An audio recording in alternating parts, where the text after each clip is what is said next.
पानी के साथ मैंने सेट कर लिया है और फिर मैंने ऐसे समोसे बना लिए हैं, छोटे छोटे समोसे मैंने बना लिए हैं और फिर मैंने इनको फ्राई किया है।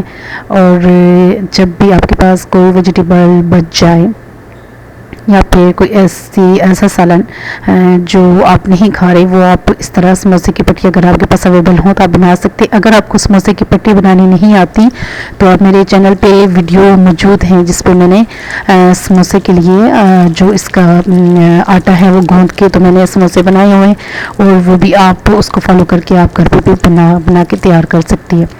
और इसको मैंने धीमी आंच पे समोसों को मैंने फ्राई किया है, आंच तेज़ नहीं रखनी, नहीं तो अंदर से ये कच्चे रह जाएंगे। ये मेरे मज़ेदार से समोसे तैयार हो गए हैं।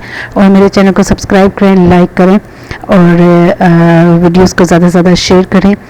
मिलते हैं नेक्स्ट किसी अच्छी सी रेसिपी के साथ, तब तक के लिए अल्लाह हाफिज़।